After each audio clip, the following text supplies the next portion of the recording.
we're coming out dangerous. Rockets going off. Sometimes the brightest stars shine for the shortest amount of time. Yeah, oh yeah. They heard us all across Tallahassee after that one. We got to bring home the W. Oh, yeah. We're going to destroy them. Put them on the Heisman watch. They're fine, man. Big Ben Player of the Year. We're going to be a force to be reckoned with. I played a little adult league goalie. I felt like I scored in the World Cup, but I didn't even score. Controversy? Question mark? Pure chaos. To go crazy was insane. Chris Petley, he was the defensive MVP of the 2019 season. Oh yeah, no, I'm in my prime right now. Let's go.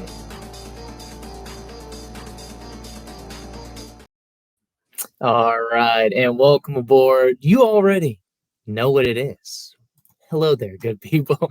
It's Tallahassee Talk Podcast, of course, episode 36 coming right to you. Trent, great to have you back, my man. Question of the day, of course, our beloved club president, Chris Petley, here for the Tallahassee Soccer Club. How many kids do you think he has? I'm gonna take the over at 2.5. I'm gonna 2.5? say 3.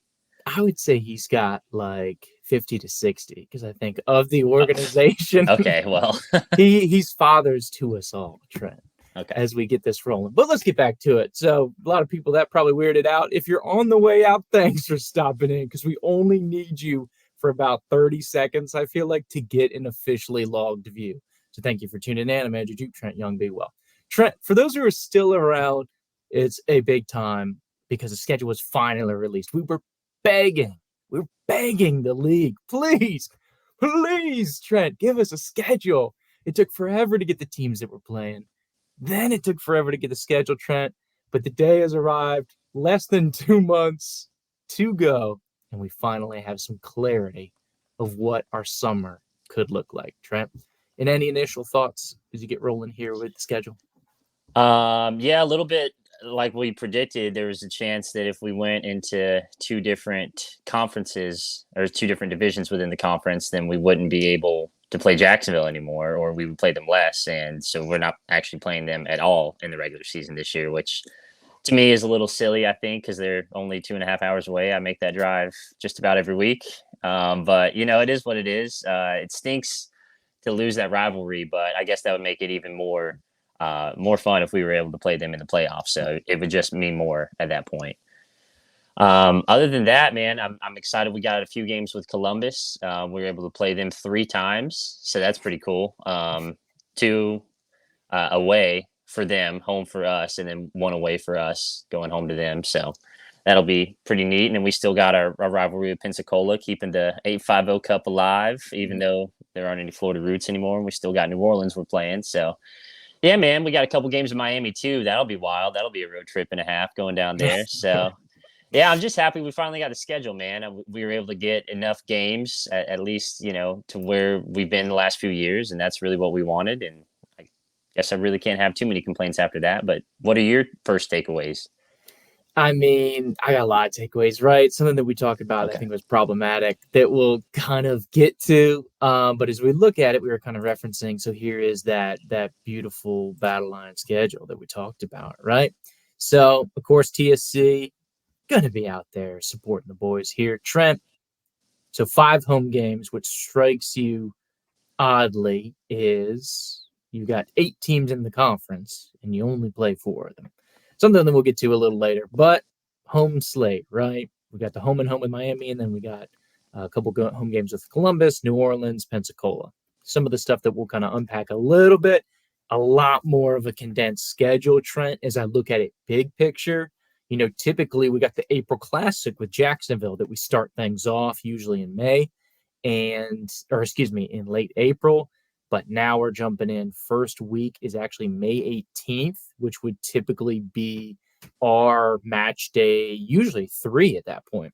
Usually we'd be playing Pensacola for match day 3, and that would be our fixture. So then you kind of see everything condensed, which is going to include more midweek games. You can see 3 midweek games currently on the schedule as they are. Also with that, we had to change it up. We've got a couple of Sunday games. Luckily, those are all at home. So at least for travel concerns, we still get the weekend. But it's going to be a pretty fast and furious season. You can see crazy stretches, 4 games in 2 weeks. like you see, actually 13 days. That June 9th to June 22nd is going to be wild. Those last 3 weeks, we have 6 games between Sunday, June 9th and Saturday, June 23rd. We play over half of our season in a 20-day span, Trent, which is just about a game every 3.5 days. Yeah, and not to mention where those games are at. You're traveling to New Orleans and then to be finishing the season at Miami. So it's going to be tough, man. It's going to be brutal. But, I mean, we've had plenty of road trips the last few years. These boys are very seasoned in that department. So I'm not too worried about the travel. It just stinks that it has to all come, like you said, right there in those last 20 days at the end of the season. And we're used to starting the season 2 to 3 weeks earlier and having that game with Jacksonville at the end of April. So good news is, to look on the bright side, is we'll have a lot of our college guys back by May 18th when we play Miami at home. So that's kind of been the issue. In the past, we haven't had our Johnny Fitzgeralds of the team back week 1 in April because they're still in college, right? So we'll be at full strength, or hopefully close enough to it, come Saturday, May 18th, week 1. Yeah, and so that's a good part. So I think as far as the schedule of a whole, I've got problems with it. We'll talk about that a little later, Trent. But as far as looking at it, it is what it is. So let's go to the next level. If I'm in that mind frame here in the short term, as I look at this, the travel is better broken up than it has been years past. We don't have those 3 to 4 road games back to back to back that are all away, all condensed. So we only have, the spread of those away games back to back. We'll go to New Orleans, which in the middle of the week is going to be brutal, going to New Orleans and back. But then we only have to go to Columbus, which is a short drive. Or on the reverse, early in the season, like you can see the 29th, we only have to go to Pensacola. So those are our 2 closest games on the schedule, Pensacola and New Orleans. Pensacola, Columbus. So we're able to manage those effectively. And like you said, I love how you point out, everybody, by the time we hit the road to Pensacola, everybody's going to be in the house, and we should have at least 1 game as you look at the 25th. That should have basically everybody in town having a week of practice together. And so I think week 4, which would typically be kind of where we get going, that should be a pretty good liftoff for us in week 4. So that'll be a pretty great scenario that we have going forward. And then as you kind of look later down at the schedule, we're able to have those Columbus games, which is our closest opponent on the schedule. Trent, going up to Columbus and then hosting Columbus, so a little break, a little easy on the travel before we make our big trip down to Miami, which is going to be a haul down there to play the Dutch Lions down there on June 29th. So, as always, the long-winded response, but as far as how it's broken up, better than in years past, my man. Yeah, definitely. It's a pretty even dispersion up until, you go down and have that last game against Miami, right? Like we're used to going to New Orleans. We're used to going out to Pensacola. We got Columbus, which is, that's probably about twice as far as going to Jacksonville. Let's see, Columbus, Tallahassee. That's right at about 400 miles. So, I'm sorry, 358. Pensacola to Tallahassee is 398. So, yeah, as opposed to Jacksonville, which is 342. Okay, see, so again, to further my point from earlier, it doesn't make any sense why we're not playing Jacksonville. But, yeah, still. that's what's kind of interesting is I could foresee a situation, but then you kind of get into the weeds of, hey, is this worth it? So obviously, short term, I think we like the schedule as far as we know what it is, and this is how the breakdown is. We don't like the schedule because the conference alignment is terrible. Also, we don't like the schedule because the formula for how they made these schedules was terrible. We don't like it because we don't play our most current opponent is terrible. We don't have a 6th home game, which we need, so that's partially terrible. Not good, maybe not terrible, but not desirable. So, do we go out and go get a home and home with Jacksonville?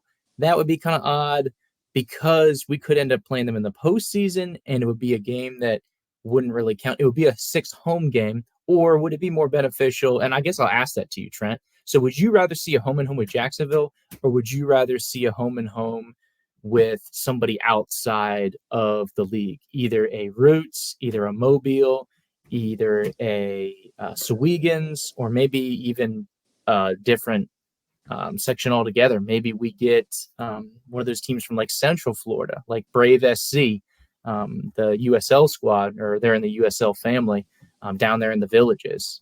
Any preference to kind of approach of if TSC can knock down that 6th home game? Yeah, no, that's a great question, Joop. And I was actually thinking about that the other day. Is like, would I rather continue to play the Roots or, do the Sowegans thing again? Or would I rather, take that step up, play somebody within our conference like Jacksonville, somebody who's known to be, a top dog in this league and has been for a while. And I mean, I think we've shown at times we can play with Jacksonville. So I think just to get the most bang out of our buck, if we're going to have to play a couple more games if we're adding a couple more to the schedule, then I don't see why we shouldn't go after Jacksonville. I'm sure Petley wanted that. I don't know if he was able to get anyone to, get an agreement with him on that, but I know Petley loves that. Like you said, that late April Classic against Jacksonville, man. Yeah, absolutely. So obviously some to unpack as we kind of talk about TSC, think about transitioning to schedule as a whole. Trent, can we go forward and kind of get that rolling? Yeah, absolutely. All right, so let's talk schedule as a whole. So we have the process here. Here's kind of the scheduling situation.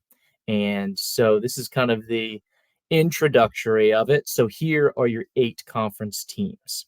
So you'll see there's a distinct separation between ones with those gold backgrounds and one with the white backgrounds, Trent, which we'll unpack here shortly.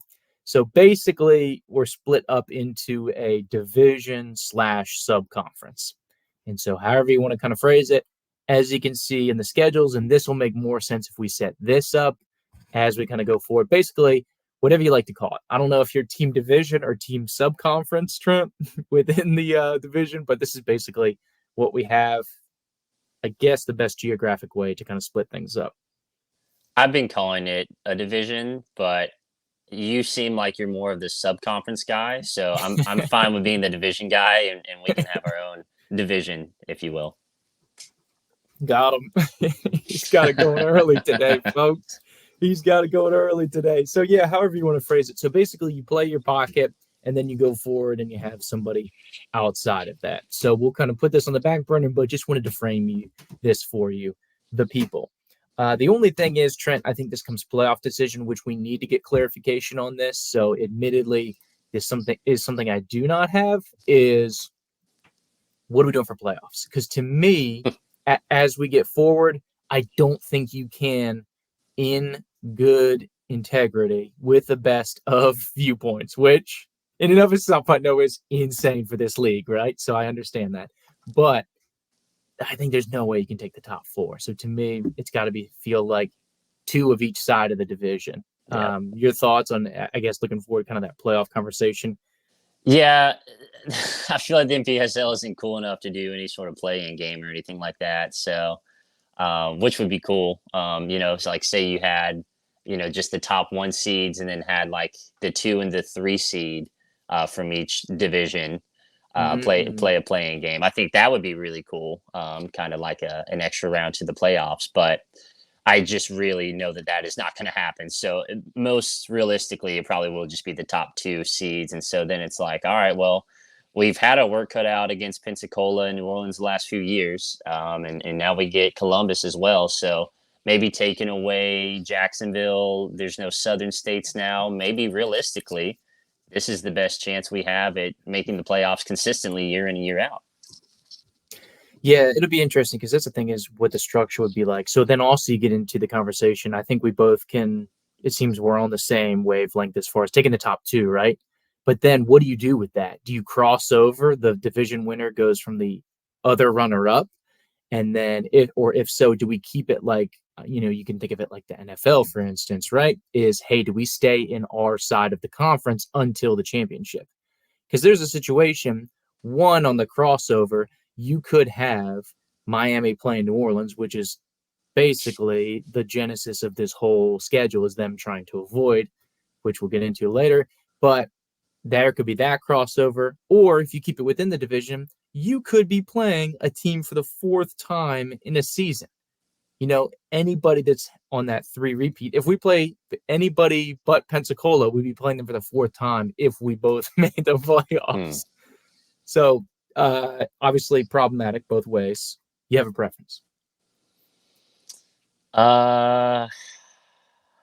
No, I really feel like you're screwed either way. So it's just like whichever way you guys want to do it, I guess I'll oblige. I mean, it stinks to have to play, the same team 4 times, right? But then at the same time, it's like, well, then how are we going to be able to do like the 2 and the 3 seed in the playoffs play like each other, and then the 1 and the 4 play? And it's like, well, it's not necessarily fair because we're 80% of the season is, within our own division or subconference. So that's not necessarily a fair representation of who the top 4 teams are, I feel like. So I don't know. It's going to be, do you think that the NPSL is going to give us any structure on that or any update on the structure before the season? Or do you think that's going to be like after the season's over, then they're going to be like, okay, well, this is what we've deemed is going to happen? Yeah. How do you feel? I think it's on the conference by conference basis, because you think about last year, the best instance to me was the Sunshine, which, we have some of the boys in here from there, of course. They didn't even have a playoff. They just took the regular season standings. They say, hey, you finish top of the table, boom, you go through. Obviously, we're pro playoff here in the Gulf Coast side. So, yeah, it would be really frustrating for me. Obviously, you think about it. Yeah, short notice, potentially.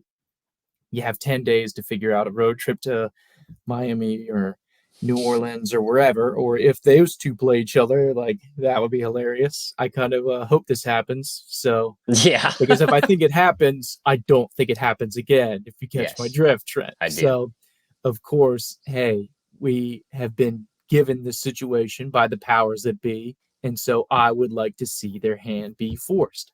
So to me, that's the thing. You could dominate your side of the division. Let's say Tallahassee goes undefeated. We play Columbus 3 times. Columbus comes to the playoff with us. We've beaten them 3 times, and they upset us in the playoffs that 4th time. It's hard to beat a team 4 times, dude. And so, like, if that's the determining factor of how you do playoffs, like, that kind of rubs me the wrong way. So I like the division champ versus the runner-up on the other side. Take the top 2 in each division. You all have handled your business on the divisional side. Now we can cross over and kind of get it going. If you're ready for the playoffs, you'll be ready for the playoffs. If not, on to the next one. We'll see how it goes. But that's kind of my take as far as the breakdown. But yeah, we should talk with the people. We got a couple meetings coming up, I guess, next week, which hopefully we'll get some more clarification for the people. But any more thoughts on this kind of situation, Trent, before we keep rolling? No, I think that's all I got, buddy. Okay. Yeah, let's keep going. So here's the formula, right? So we talk about how does the schedule get broken down? How is this weird situation come into play? So I know a lot of talk, and this was a serious concern for people, that the league was only like, hey, we're going to guarantee you 8 games. But Trent, I think they finally figured out, because with the U.S. Open going on right now, the U.S. Open Cup for soccer, I think they realized, oh, let's go back and look at the bylaws. Oh, by the way, you're not eligible for the cup unless you play 10 regular season games. So I think they had to get to that 10-game slate. So what they did is you have 4 people that you're playing. And so you have 3 people inside your division and 1 person outside. Makes sense, right? But then you go to it, the 3 people in your division, you have 2 of them that you're playing 3 times, 1 of them that you're playing twice. You go home, away for 1. You go home, away for the other one. You go home and away for the other one, basically. And then outside the division, you're going home and away with a single opponent. And then in a 8-team conference with 10 potential games, there's 3 teams that you will never play. So just to kind of put that into perspective, we wanted to give you an example. So here's the TSC schedule. They'll play Columbus home and home, 1 away. They'll play New Orleans away, home.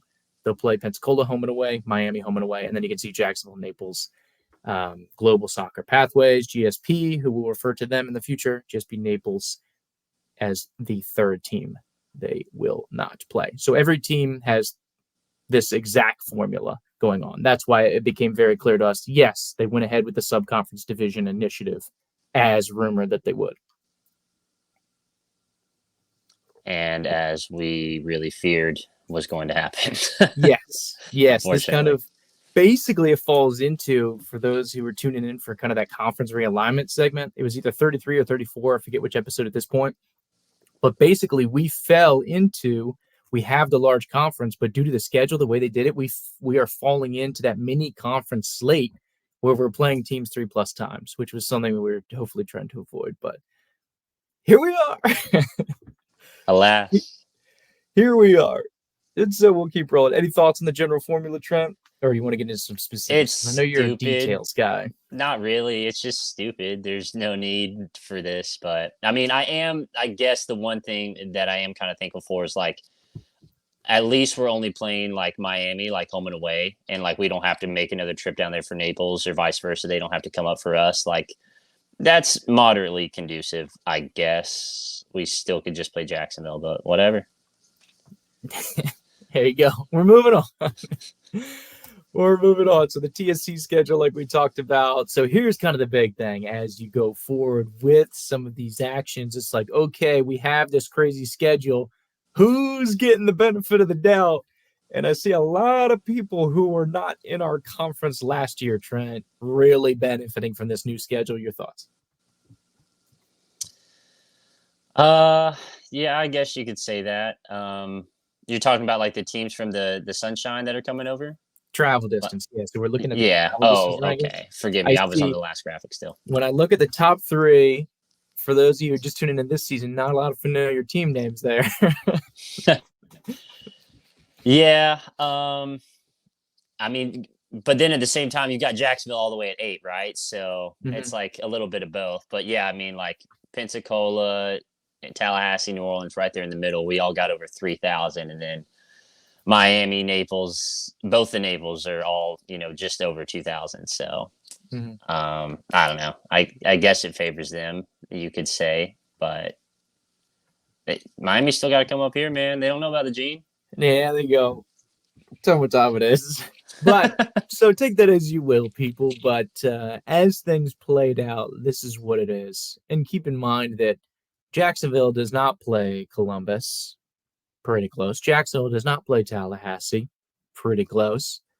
New Orleans does not have to go to Naples or Miami. And with this agreement, all the South Florida teams in the bottom 3 as far as travel concerned. So here's the information. Take it as you will. For the audio-only listeners, you're probably very confused right now. Projected travel distance, Naples is going to be up top at 2,100 or 2,014. GSP Naples, number 2. Least travel distance, 2,360. Miami is going to be your 3rd least travel, 2,766 projected miles. Pensacola coming in at number 4. Columbus, number 5. Tallahassee, number 6. New Orleans, number 7. Jacksonville, number 8. Of course, it makes sense. New Orleans is on a complete island, so regardless, they were going to be in the bottom 2 or 3. That's just how it is because we allowed them to come back in the league, and they are a total geographical island out there. Nobody is more isolated than New Orleans is out west. And, of course, Jacksonville with the conference realignment really got dunked on here with the schedule going forward. But let's keep moving on, Trent. I think we got some individual ones, unless you got some more travel talk you want. No, that's pretty much it, buddy. So we'll go schedule by schedule to see kind of this formula that we have unpacking here. So, of course, every team, like we talked about, so the home games are going to be in white. Typically, you see the home teams wearing white. And so we have those backgrounds. And, of course, the away backgrounds are going to be that yellow gold. So you can see Naples, this is their flow. They're going to host Jacksonville, and then they're going to go away to GSP. But, of course, the Naples teams, because they use the same field, because they're basically the same franchise who has 2 teams, they don't have to travel at all when they play GSP or when GSP plays Naples United. So something to think about. Also home and away with Miami Dutch, and they play their closest conference, or I think second closest out of conference opponent here with Columbus. Let's keep on rolling. Here's what Jax looks like. Jax has got to go down to or host Miami twice. play them away once. They've got to go to Naples United twice and then go to Naples again, playing Global Pathways. And then they got the home and home with New Orleans, their farthest out of conference opponent. Keep it on rolling. Miami, they got to do twice trip to Jacksonville, like we said. Global Pathways is going to be their other team to play 3 times. They split with Naples United, so they only have to go to Naples twice. And then, of course, we TSC are their people. But also, you see, Columbus, New Orleans, Pensacola, the 3 farthest teams away. Got a good benefit of the schedule there, not having to go to any of those teams. Going on, here's GSP. Once again, no Tallahassee, no New Orleans, no Columbus. 2 away games in Miami. Like we said, the Naples are basically interchangeable. Pensacola, home and home, out of conference. You see Columbus. Of course, they're on our side of the conference. You see they're going to host Pensacola twice. They'll come down to us twice. This is a pretty good schedule here for Columbus. And then they got the home and away with Naples, who is their out-of-conference designation. Nolans, of course, they're going to host us twice. Then they're going to go to Pensacola, which is their closest opponent.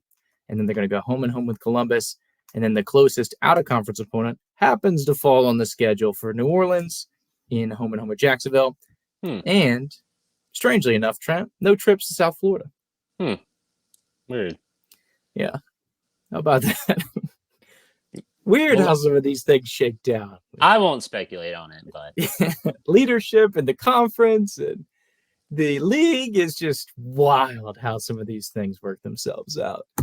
Let's go to Pensacola. They get to host New Orleans. They got to go to Columbus, home and home with us. And then they have GSP down in Naples is their out-of-conference opponent. So that's a haul from our 850 Cup comrades there going down to Naples as their home and home. And so that's pretty much the schedule lineup. Trent, we teased it because this was strange. As we go through the PowerPoint, I was very confused. As you see, I feel like the person in the picture right there. Evidently, there's a draft going on, Trent, but we didn't get the call. Thanks for the invite, right?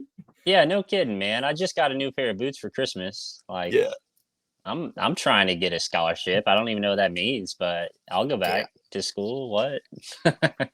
Yeah, Trent. So this is something that's come up, and I've seen. They did it last year, and I was very confused. And then they decided to do it again this year, and I'm even more confused, Trent. And this is what my general consensus is.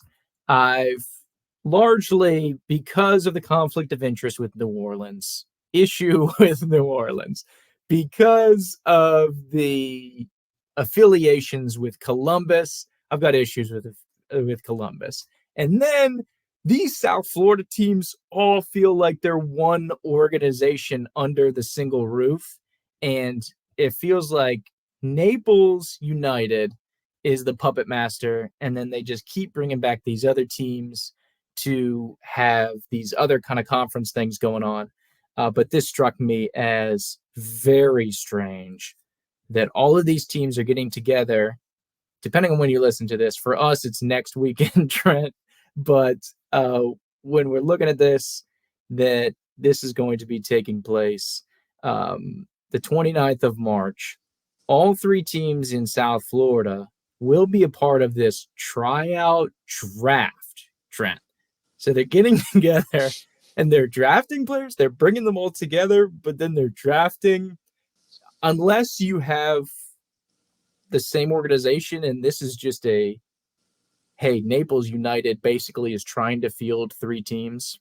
That's the only rationale I can come up with this. But this is very confusing to me of what in the world or why in the world this is going on. I mean, it almost feels like that, dude. Like, because like, what sense does it make? Like, imagine the NFL Combine. Imagine if the draft happened like that night. Like, the whole combine just happened over like 2 days, and then there's the draft. Like, it doesn't make any sense at all. So, we'll see what's going to happen. I mean, I'm sure that dude, I don't know. This is so confusing. I was going to say, I'm sure that like the teams will be better because of these tryouts, but then it's like, well, I mean, how incomplete are their rosters at this point? Like, how many more spots do they have to fill? So I'm pretty confused. Yeah. So what's the pool like here? I don't know why you would do this. Like if obviously Naples is the host, Naples United, the one on the left. So they're the kind of provocateur of this whole South Florida situation. And so they're going to host it. It's going to be at their field. But the other two teams are coming in. We know Global Soccer Pathways is basically a B team for Naples. They're within the same organization. You check out the website. It's very clear, the leadership of GSP works for Naples. A couple of NPSL teams in the nation do it. It's very clear. And then you've got Miami that's also kind of getting into the mix, which confuses me as well, because they're a chain organization with teams all around the U.S. So they're participating, but they're bringing all these people together and they're like, oh, yeah, here, you guys can have some of these players that we've brought in. I mean, logistically, it's odd.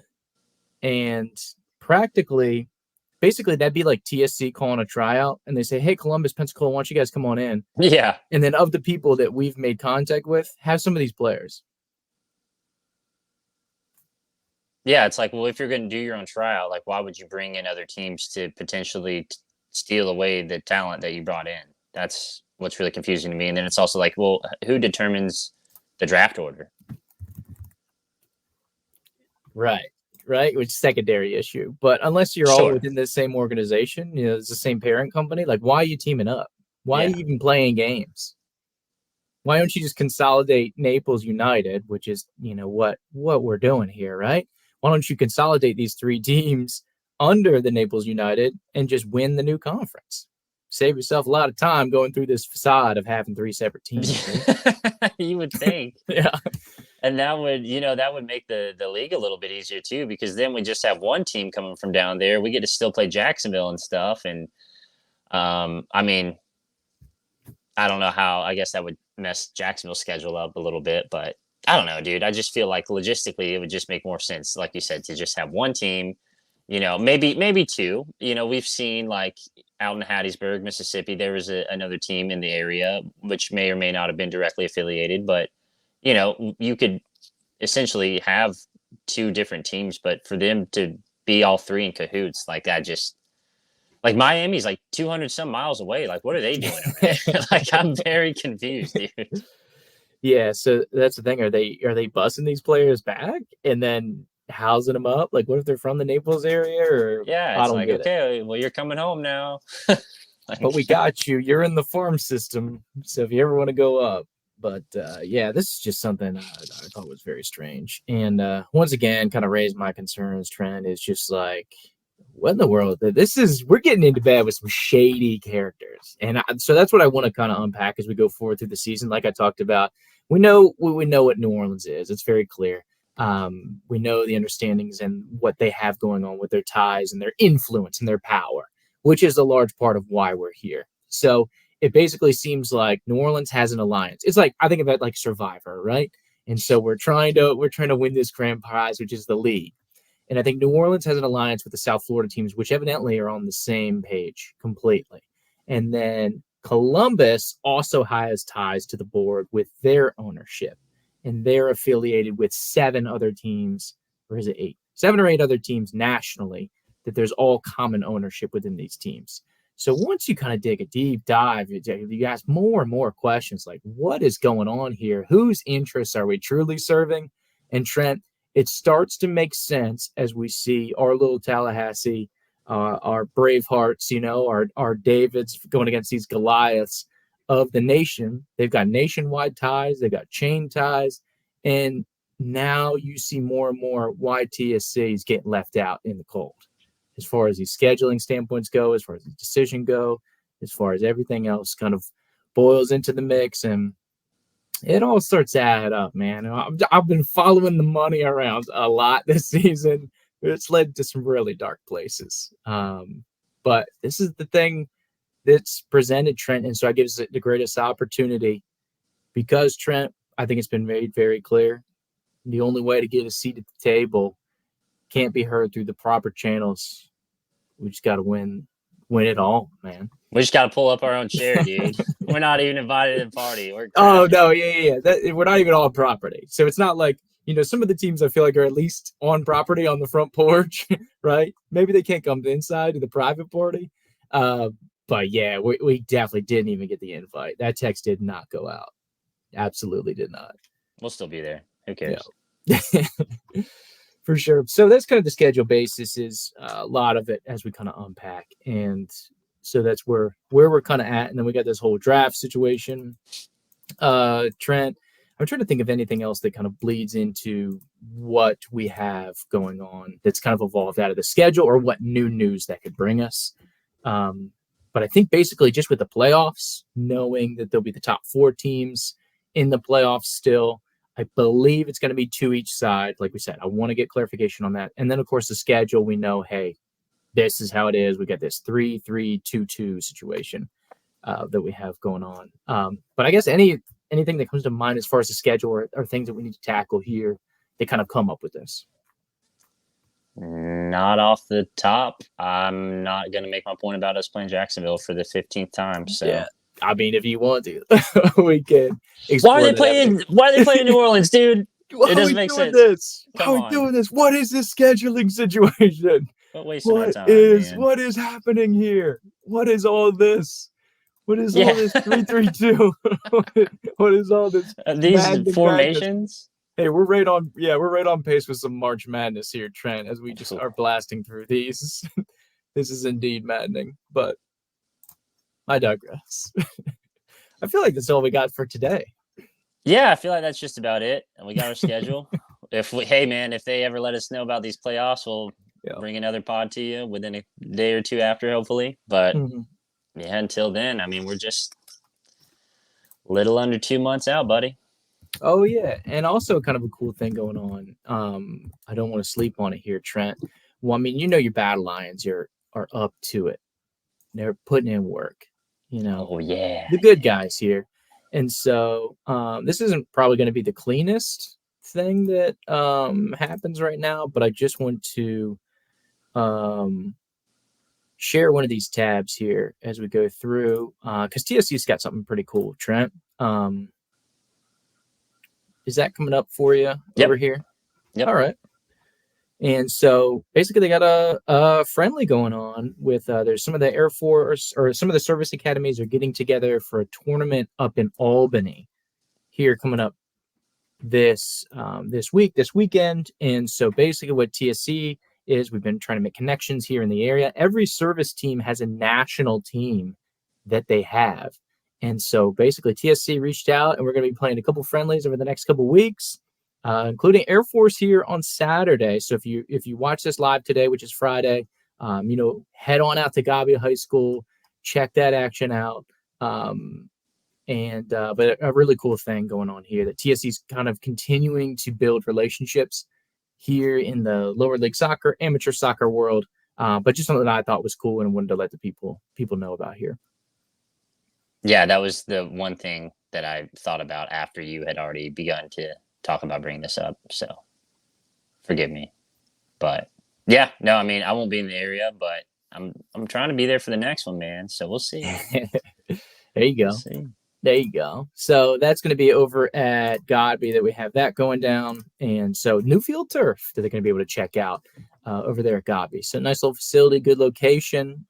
So that'll be fun as we kind of go forward. I'm trying to make sure that we didn't miss any kind of crucial announcements here with the team. I know we've got some exciting roster news that's going to be coming up here. And then some other announcements with the squad that we're kind of finalizing. And we've got some really cool things that we're going to be rolling out here the next month or so as we get into the bulk of April to be rolling out in partnership, with the team. And so excited about that, but want to wait. I've been told by the prez to pump the brakes, not dropping it, not dropping the info yet, but just know that there's some exciting stuff going forward with the squad, and we'd love to get out to you, the people. And we will soon enough, as soon as the prez takes the muzzle off us. Absolutely. So that's really all we got, gang. I know that was kind of long-winded. Feels like we were talking a lot here in episode 36, going on about everything as I'm throwing stuff on the ground actively. Yeah, I don't know if you heard that or not, people at home, or heard my dog snoring over here to my left, but that's what we got going on. This is a real life. This is a real deal, and that's what we're trying to do here, Tallahassee Talk Trent. We're always trying to give you the real scoop surrounding the Tallahassee soccer universe. So it is what it is. Come as you are. This is what we've got to offer, my man. Any closing remarks? May your March be mad. There you go. What about your April? Give us that Jacksonville game back. Yeah, Naples stole the classic from us. Naples and Jacksonville are playing late April, so we've been robbed. You want to go down there and crash that party? Not really at all. Sounds like a nightmare. But until then, Trent, great to see you again, big dog. Great to talk TSC. Well, thank you, people, for those that are still with us. I don't know why you've listened to two madmen talk nonsense for 40 minutes, but we appreciate you. Of course, season tickets available for your battle lines. Check those out. You can get single game tickets, all that good stuff. Pack the Jane, and we hope to see you in May. And like we said, more exciting stuff coming on later. But thanks so much for tuning in with us. Thanks so much to you for tuning in with us. Andrew Joop, Trenton Young, have a great rest of your day. We're coming out dangerous. Rockets going off. Sometimes the brightest stars shine for the shortest amount of time. Yeah, oh yeah. They heard us all across Tallahassee after that one. We got to bring home the W. Oh, yeah. We're going to destroy them. Put them on the Heisman watch. They're fine, man. Big Ben Player of the Year. We're going to be a force to be reckoned with. I played a little adult league goalie. I felt like I scored in the World Cup, but I didn't even score. Controversy? Question mark? Pure chaos. Go crazy was insane. Chris Petley, he was the defensive MVP of the 2019 season. Oh yeah, no, I'm in my prime right now. Let's go.